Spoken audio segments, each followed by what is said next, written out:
नमस्कार, आप सभी का एक बार फिर स्वागत है मेरे इस YouTube चैनल पर। आप सभी को चैत्र नवरात्रि की हार्दिक शुभकामनाएं। इस चैत्र नवरात्रि पर अपने घर में सकारात्मक ऊर्जाओं को किस तरह से जागृत कर सकते हैं और वास्तु की क्या रेमेडीज़ आप अपने मुख्य द्वार पर कर सकते हैं कि कोई भी नेगेटिव एनर्जी आपके घर के अंदर प्रवेश ही ना कर पाए, इसका वीडियो मैं आप लोगों को ऑलरेडी प्रोवाइड करा चुकी हूँ। अगर आपने वो वीडियो नहीं देखा है तो इस वीडियो के डिस्क्रिप्शन बॉक्स में मैंने उसका लिंक दे दिया है, उस पर क्लिक करके वो वीडियो ज़रूर देखिएगा। आपके बहुत काम आने वाली है वो वीडियो इस चैत्र नवरात्रि में। अब बात करती हूँ इस वीडियो में कि क्यों की जाती है कलश स्थापना और कैसे करनी चाहिए आपको कलश की स्थापना, जिससे कि आपको उसके शुभ फल मिल सके। लेकिन उससे पहले जो लोग मेरे चैनल पर नए हैं उनको अपना परिचय दे देती हूँ। मेरा नाम है मोनिका शर्मा, मैं एक वास्तुशास्त्री, न्यूमरोलॉजिस्ट और एक टैरो कार्ड रीडर हूँ। और मेरे इस चैनल पर बहुत सारी पॉजिटिव बातें मैं आप लोगों के लिए लेकर के आती रहती हूँ। अब मैं बात करूँगी आपसे कि कैसे करनी है कलश स्थापना और क्या करना है कलश स्थापना के दिन आपको कि बहुत अच्छे से आपके घर में पॉजिटिव एनर्जी आए।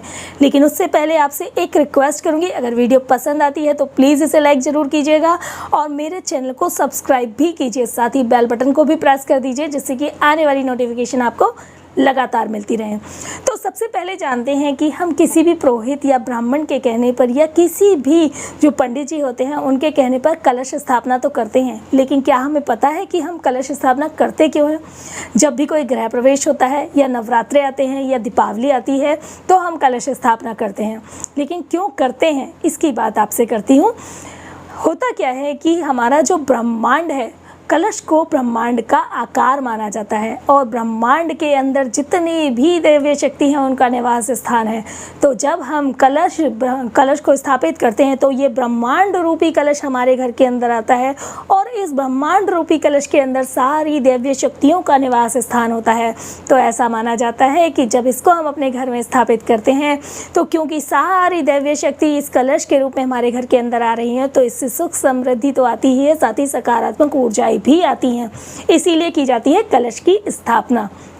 अब थोड़ा सा एक स्टेप और आगे बढ़ती हूँ, थोड़ा सा डिटेलिंग आपको बताना चाहूँगी। कलश का जो मध्य भाग होता है उसके अंदर सारी दैवीय शक्तियों का और जितनी भी माताएं हैं, दैवीय माताएं हैं, उनका निवास माना जाता है। कलश के मुख पर भगवान विष्णु का निवास माना जाता है और कंठ पर भगवान महेश यानी कि शिव भगवान का निवास माना जाता है।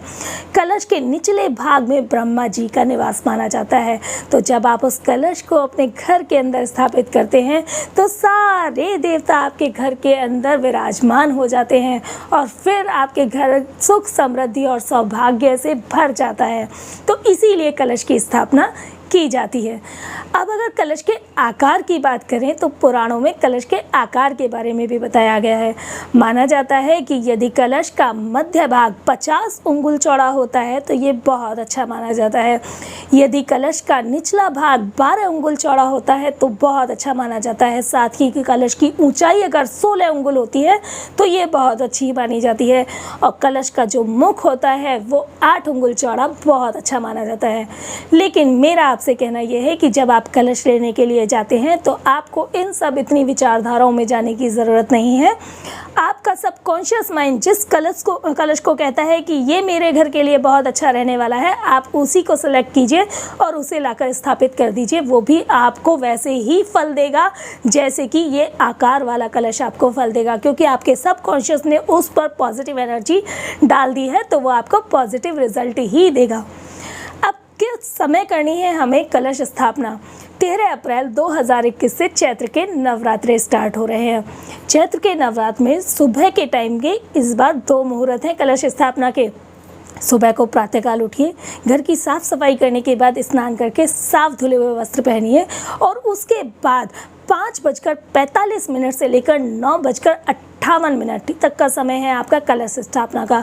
अगर इस समय पर आप स्थापना नहीं कर पाते हैं तो 11:41 से लेकर 12:32 तक के बीच में भी आप कलश स्थापना कर सकते हैं। ये दोनों ही समय प्रातःकाल के हैं। तो प्रातःकाल में आपको 2 समय मिल रहे हैं जब आपको कलश स्थापना करनी है। अब कलश स्थापना की अगर मैं बात करूं तो अब ये देखना है हमें कि हमें कलश स्थापना कौन सी डायरेक्शन में करनी चाहिए। नॉर्थ ईस्ट की डायरेक्शन सबसे बेस्ट बेस्ट डायरेक्शन मानी जाती है, जिसे ईशान कोण भी बोलते हैं। तो ईशान कोण में आपको कलश की स्थापना करनी है, ये आपको अच्छे फल देती है। यदि किसी वजह से आप ईशान कोण में नहीं कर पा रहे हैं तो फिर आप नॉर्थ की डायरेक्शन में या ईस्ट की डायरेक्शन में भी कर सकते हैं, लेकिन बेस्ट डायरेक्शन है आपके लिए नॉर्थ ईस्ट की डायरेक्शन। अब ये तो हो गई डायरेक्शन की बात। अब कलश स्थापना करनी कैसे है? कलश स्थापना करने के लिए नॉर्थ ईस्ट की डायरेक्शन में एक सफ़ेद रंग का कपड़ा ले लें या एक लाल रंग का कपड़ा लेकर के आप बिछा लीजिए। सबसे शुभ होता है कि यदि आप लाल रंग का कपड़ा लें। यदि लाल रंग का नहीं मिलता है तो सफ़ेद रंग का ले लीजिए, और कपड़ा आपका कोरा होना चाहिए, वो यूज़ किया हुआ नहीं होना चाहिए। एक कपड़ा लेकर के नॉर्थ ईस्ट में बिछा लीजिए।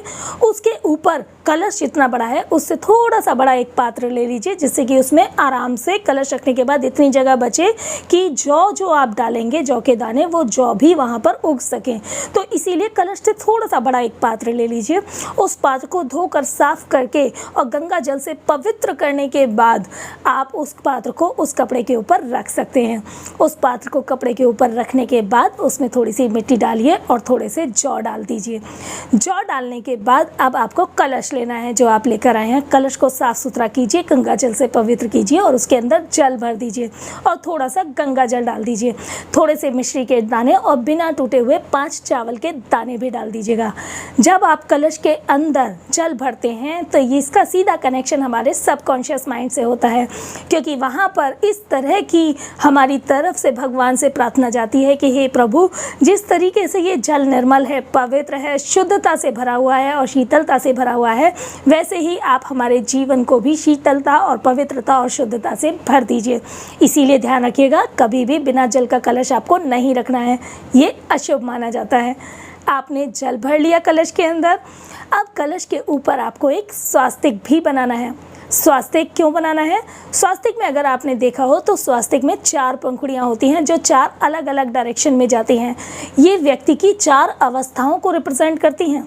व्यक्ति की 4 अवस्थाएं कौन सी होती हैं? एक हमारी बाल्य अवस्था, एक यौवन अवस्था, एक हमारी प्रौढ़ अवस्था और एक होती है हमारी वृद्ध अवस्था। तो ये चारों अवस्थाओं को उस कलश से, उस ब्रह्मांड से हम कनेक्ट करते हैं और ये प्रार्थना करते हैं कि ये चारों अवस्थाएं हमारी सुख समृद्धि से भरी रहें। इस प्रार्थना के साथ हम उस स्वास्तिक को कलश पर स्थापित करते हैं। तो लीजिए, हमने ब्रह्मांड के साथ अपनी चारों अवस्थाओं की अच्छे होने की एक मनोकामना को भी जोड़ दिया। अब इसके बाद आपको उस पर भगवान शिव का जो सिंबल है, जिसे कहते हैं ओम का सिंबल, जो कि सकारात्मक ऊर्जा से भरा हुआ होता है, वो भी आपको बनाना है। इसके बाद एक रेड कलर की जो मोली होती है, जिसे कलावा भी कहते हैं, वो कलश के मुख पर आपको बांध देना है। अब इस कलश को आपको उस पात्र में रखना है जिसमें हमने मिट्टी भर करके जौ के दाने डाले थे। उस पात्र में कलश को रखने के बाद अब हमें इसमें लगाने हैं 5 या 7 पत्ते आम के या अशोक के। इन आम या अशोक के पत्तों को आप धोकर साफ करके गंगा जल से पवित्र करके ही लगाएं। अब ये पत्ते आपने लगा दिए। अब इसके बाद आती है नारियल की स्थापना कलश के ऊपर। नारियल एक ऐसा फल माना जाता है जो कि एक संपूर्ण फल है, जिसे भगवान गणेश जी का प्रतीक माना जाता है। तो नारियल स्थापित करने में आपको क्या ध्यान रखना है? जब आप नारियल लेकर के आएंगे, उसको थोड़ा सा बजा कर देखिएगा। बिना पानी का नारियल नहीं होना चाहिए। जब बजाएंगे, पानी वाला नारियल होगा तो उसमें हल्की आवाज़ आएगी, वही नारियल आपको स्थापित करना है। बिना पानी वाले नारियल स्थापित करना अशुभ माना जाता है, उसके कोई भी फल आपको प्राप्त नहीं होंगे। जब आप नारियल लेकर के आते हैं तो नारियल में एक चीज़ और आपको देखनी है कि नारियल जहाँ से पेड़ से टहनी से लगा हुआ होता है, वो हिस्सा नारियल का मुख कहलाता है और नीचे का हिस्सा नारियल का धड़ कहलाता है। तो जब भी आप नारियल को कलश के अंदर रखते हैं तो जो मुख का हिस्सा है वो ऊपर होना चाहिए और धड़ का हिस्सा नीचे कलश के अंदर पानी में डूबा हुआ होना चाहिए। नारियल की शेप इस तरह से होती है ना, तो ऐसे ही आपको रखना है। बहुत से लोग नारियल को इस तरह से रखते हैं, ऐसे नारियल को रखने से कभी भी फल नहीं मिलता है। नारियल को हमेशा इस तरह से आपको रखना है। मुख ऊपर की तरफ होना चाहिए और नीचे का हिस्सा कलश में अंदर की तरफ जल में डूबा हुआ होना चाहिए। अब नारियल आपने ले लिया, नारियल को आपने गंगा जल से पवित्र कर लिया। पवित्र करने के बाद आपको क्या करना है? आपको मौली लेनी है, यानी कि कलावा लेना है।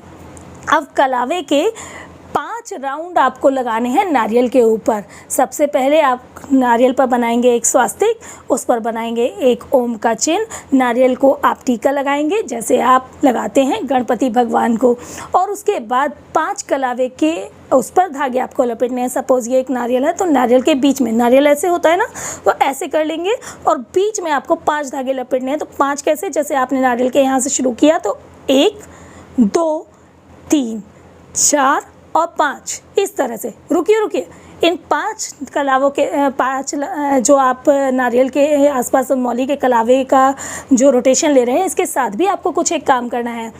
पहला रोटेशन लीजिए, उसके साथ एक लौंग को दबा दीजिए। दूसरा रोटेशन लीजिए, उसके साथ एक इलायची को दबा दीजिए। तीसरा रोटेशन लीजिए, उसके साथ एक सुपारी को दबा दीजिए। चौथा एक रोटेशन लीजिए, उसके साथ थोड़ा सा गूगल दबा दीजिए।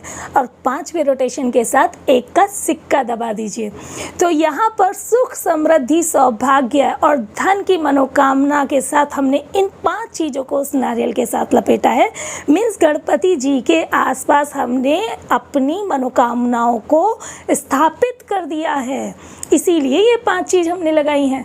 अब इन 5 चीज़ों को लगाने के बाद उस नारियल को एक रेड कलर की चुनरी में लपेट दीजिए और फिर मुख ऊपर की तरफ करके नीचे का हिस्सा पानी में डूबा हुआ रहे, जल में डूबा हुआ रहे, कलश में इस तरीके से कलश के ऊपर स्थापित कर दीजिए। अब कलश के ऊपर स्थापित करने के बाद एक घी की जोत जलाइए और साथ में एक थोड़ी सी धूप बत्ती जलाइए। घी की जोत जलाने के बाद आपको कलश को नमस्कार करना है और कहना है कि हे ब्रह्मांड रूपी कलश, मैं जानती हूँ या मैं जानता हूँ कि आपके अंदर इस समय सारे देवी देवताओं का निवास स्थान है, और मैं बहुत बहुत धन्यवाद करती हूँ हृदय से आपका कि इस समय आप मेरे घर के अंदर उपस्थित हैं। और मैं बिल्कुल पूरी तरह से ये विश्वास करती हूँ कि मेरा घर सुख, समृद्धि, सौभाग्य से भर रहा है और मेरा घर बहुत ही सकारात्मक ऊर्जाओं से भर रहा है। ये प्रार्थना करते हुए आपको ऐसा विश्वास करना है कि पूरे ब्रह्मांड से सुख, समृद्धि, सौभाग्य की बरसात आपके घर पर और आपके ऊपर हो रही है। जब आप ऐसा फील करेंगे तो ये आपको दिखाई भी देगा। और इस मनोकामना के साथ आप घी की जो आपने जोत जलाई है उससे 5 बार उस कलश की, नारियल के पूरा ऊपर, कलश के नीचे से लेकर के नारियल पूरा ऊपर तक कवर हो, इस तरीके से आपको 5 बार आरती करनी है। आरती घुमाने के बाद उनको थोड़ी सी धूप दिखानी है और उनको नमस्कार करके कहना है कि हे प्रभु, मेरे घर में वास कीजिए। मैं 9 दिन आपके समक्ष अपनी इच्छाओं को लेकर के प्रकट हो रही हूँ।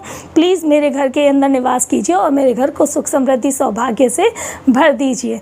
तो देखिए, ये हो गई आपकी नारियल की स्थापना, आपके कलश की स्थापना। अब देखिए आपके घर में किस तरीके से पॉजिटिव एनर्जी आनी शुरू हो जाएगी। ध्यान रखिएगा, कलश स्थापना में आपको 5 चीज़ें मौली के अंदर में ज़रूर लगा करके रखनी है। साथ ही आपको नारियल की दिशा का भी ध्यान रखना है कि कौन सा मुख का जो हिस्सा है वो ऊपर की तरफ होना चाहिए, ये भी विशेष ध्यान रखना है। साथ ही स्वास्तिक ज़रूर बनाना है। तो ये छोटी छोटी सी चीज़ें अगर आप ध्यान रखते हैं तो इससे बहुत अच्छी सुख समृद्धि आपके पास आती है। साथ ही जब आप आरती उतारेंगे तो आरती उतारते समय थोड़े से फूल और चावल बिना टूटे वाले हाथ में लेकर और अपनी मनोकामना बोलते हुए वो भी आपको नारियल को या कलश को समर्पित कर देना है और हाथ जोड़ लेने हैं। तो ये हो गई आपकी कलश की स्थापना। अब यहाँ पर मैं आप सभी से विदा लेती हूँ। माता रानी से प्रार्थना करती हूँ कि माता रानी इस चैत्र नवरात्रि पर ही नहीं, हर समय, हर दिन, हर पल आपका जीवन खुशियों से, सुख, समृद्धि, सौभाग्य से भर कर रखे और आपकी सारी सकारात्मक जो आपकी मनोकामनाएं हैं उनको पूरा करे। अब आप खुश रहिए और अपने आसपास वालों को भी खुश रखिए। इस मनोकामना के साथ मैं आपसे विदा लेती हूँ। जल्दी ही मिलती हूँ अगली किसी वीडियो में। नमस्कार।